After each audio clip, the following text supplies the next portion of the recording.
ابو مالک رضی اللہ تعالیٰ عنہ کو چور پڑ گیا، صحابی ہیں، طائف سے آ رہے تھے، راستے میں چور پڑ گیا، کہنے کہ میرا مال لے لے، مجھے کیا کرے گا؟ کہا نہیں، تجھے بھی قتل کروں گا، ورنہ تو جا کے عمر کو میری شکایت لگائے گا، میں پکڑا جاؤں گا۔ کہنے کہ پھر 2 رکعت تو پڑھنے دے، آخری نماز کا پڑھ لے، نماز سے کیا ہوتا ہے؟ نماز سے کیا ہوتا ہے؟ نماز پڑھی، 2 نفل پڑھے، یا ودود یا ذا العرش المجید یا فعالا لما یرید۔ ہائے ہائے ہائے، اللہ کو جو پکارا اور اس نے تلوار اٹھائی کہ یا ارحم الراحمین، یا ایک دفعہ یا ارحم الراحمین، تو ایک دم آواز آئی لا تقتلہ، اسے مت قتل کرو۔ اس نے ادھر دیکھا ادھر دیکھا، کوئی ہے کوئی بھی نہیں، تو اس نے پھر تلوار اٹھائی، انہوں نے کہا یا ارحم الراحمین۔ پھر ایک آواز آئی لا تقتل، مت مارو۔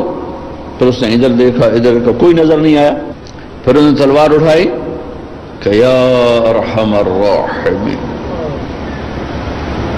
تو ایک دم ایک سوار ظاہر ہوا گھوڑے پر، اس کے ہاتھ میں نیزہ تھا، تو اس نے آتے ہی سیدھا اس کے سینے کے پار کیا، وہ چور گر اور اس کے جسم کو آگ لگی، راکھ بن گئی۔ ابو مالک رضی اللہ تعالیٰ عنہ فرمانے لگے میرے بھائی کون ہو؟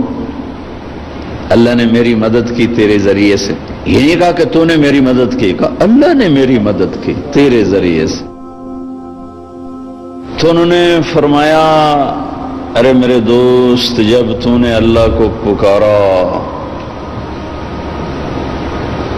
فَكَانَتْ لِأَبْوَابِ السَّمَاءِ قَعْقَعًا، جب تو نے کہا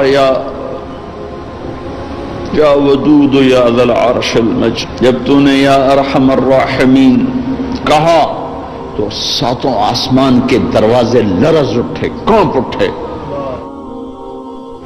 جب تم نے دوبارہ پکارا تو آسمان کے فرشتوں میں چیخ و پکار مچ گئی۔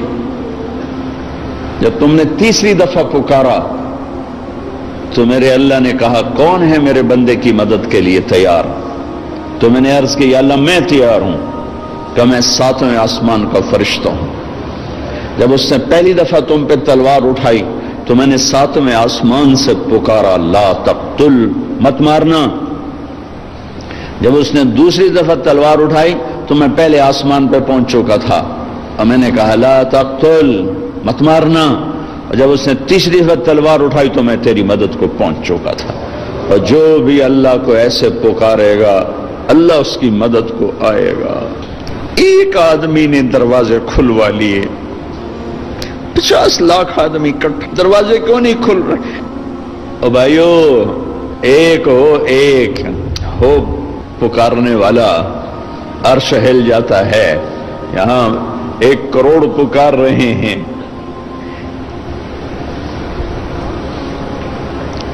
دل کے پھپھولے جل اٹھے سینے کے داغ سے، اس گھر کو آگ لگ گئی گھر کے چراغ سے۔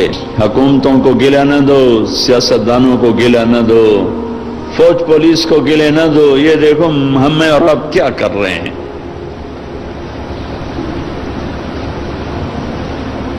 90% پاکستانی نماز نہیں پڑھتے، پاکستانی جھوٹ بولتے ہیں، دھوکہ دیتے ہیں، فراڈ کرتے۔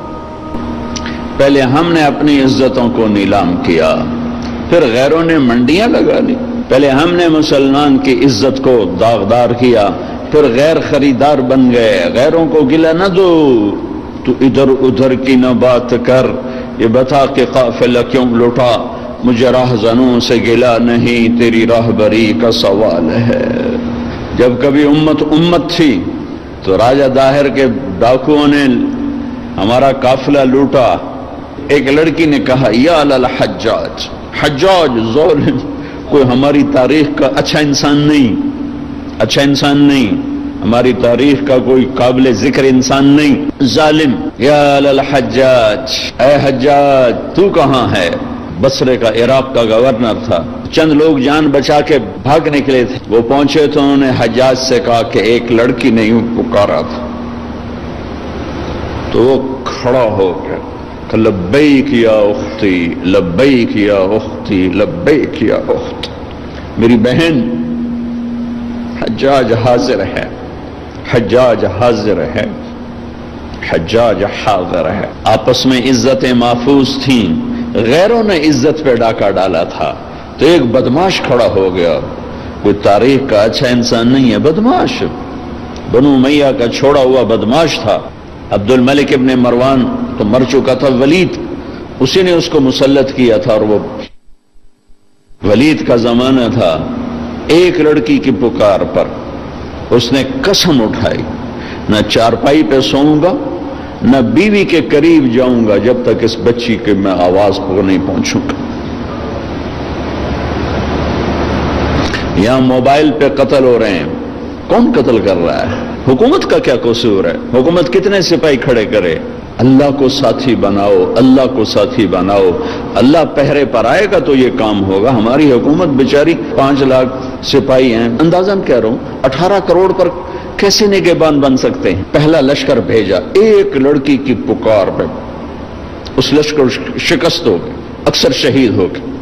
پھر دوسرا لشکر بھیجا، مکران میں ان کو بھی شکست ہو گئی، وہ بھی شہید ہو گئے، تھوڑے سے بچے۔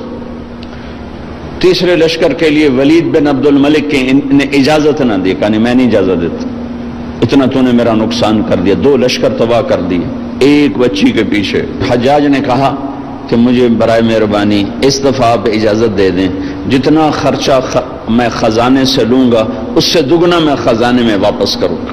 تو پھر دوبارہ 4000 کا لشکر تیار کیا، اور محمد بن قاسم اپنے بھتیجے کو امیر بنایا، 17 سال کا نوجوان، اور اس کو روانہ کیا، اور اللہ نے اس کے ذریعے سے محمد بن قاسم میرے ضلع ملتان تک داخل ہوا، 92 ہجری میں ملتان میں داخل ہوا، اور مکران سے ملتان تک 1 لاکھ انسانوں نے کلمہ پڑھا، اس کے خلوص پر، اس کے اخلاق پر، اس کے ایمان پر۔ ایک بچی کی فریاد پر حجاج جیسا تڑپ اٹھا تھا، آج کروڑوں بچیوں کی فریاد ہے۔ لیکن مصیبت یہ ہے کہ ان کروڑوں کی عزتوں سے کھیلنے والے یہودی نہیں ہیں، مسلمان ہیں۔ تم اللہ کے قانون سے ٹکراتے ہو، پھر کہتے ہو اللہ ہماری مدد نہیں کرتا، اللہ کدھر؟ اللہ تو ہے، نحن اقرب الیہ من حبل الورید، ہم تیری شارک سے زیادہ قریب ہیں، پر تو جاری تو لگا۔ ممبر نے بھی آگ برسائی ہے، ممبر نے بھی نفرت کو پھیلایا۔ یہ جگہ تو محبتوں کے بانٹنے کی تھی، محبتوں کو تقسیم کرنے کی تھی، لیکن ہم محروم ہو گئے، محروم۔ کوئی محرومی ایک طرح کی نہیں آئی۔ جس ممبر نے دلوں کو کھینچنا تھا، جس ممبر نے امت کو جوڑنا تھا، جس ممبر نے کالے اور گورے کو جوڑا، میرے نبی کے آخری جملہ ہے خطبہ عرفات کا، لا ترجعوا بعدی کفارا یضرب بعضکم رقاب بعض، میرے بعد کافر نہ ہو جانا، ایک دوسرے کی گردن کاٹتے پھرنا، اور سننا ولا تسودوا وجہی یوم القیامہ، قیامت کے دن مجھے شرمندہ نہ کرنا اللہ کے ساتھ۔ کلاس کے بچے فیل ہو جائیں تو استاد شرمندہ ہو رہا ہوتا ہے، چاہے استاد نے پوری محنت کی ہو، وہ شرمندہ ہو رہا ہوتا ہے کہ میری کلاس فیل ہو گئی۔ اگر آج کوئی مسلمان ہے ہی نہیں، میرے نزدیک آپ کافر، آپ کے نزدیک میں کافر، ان کے نزدیک وہ کافر، ان کے نزدیک وہ کافر، تو پھر مسلمان ہے کون؟ اگر یہ سارے ہی کافر ہیں تو میرے نبی کہہ رہے ہیں لا تسودوا وجہی یوم القیامہ، دیکھو مجھے قیامت کے دن شرمندہ نہ کرنا، رسوا نہ کرنا۔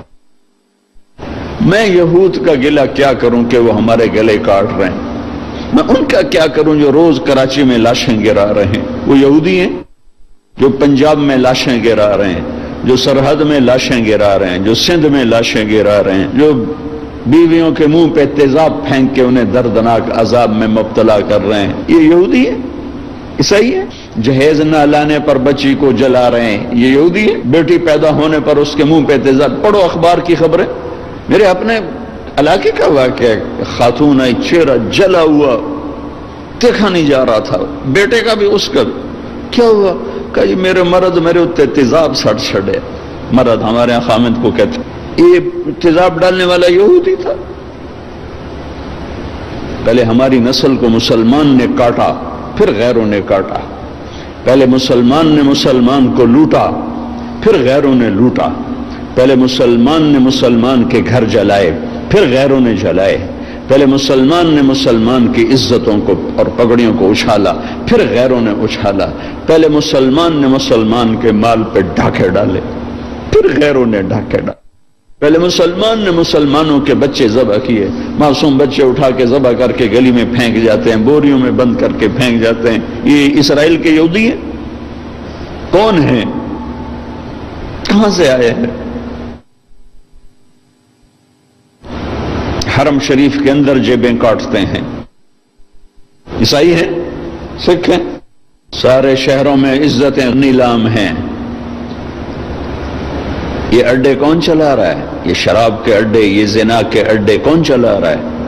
یا ایھا الذین آمنوا انما الخمر والمیسر والازلام والانصاب رجس من عمل الشیطان فاجتنبوه لعلکم تفلحون انما يريد الشیطان ان یوقع بینکم العداوة والبغضاء في الخمر والمیسر ویصدکم عن ذکر اللہ وعن الصلاة فهل انتم منتهون۔ میرا رب تو یوں کہہ رہا ہے کہ اے ایمان والو، شراب اور جوا یہ شیطانی عمل ہے، اس کو چھوڑ دو، اس سے دور چلے جاؤ، کہ جہاں شراب اور جوا ہوگا وہاں عداوت بھی آئے گی، بغض بھی آئے گا، قتل و غارت بھی ہوگا۔ میرے بھائیو،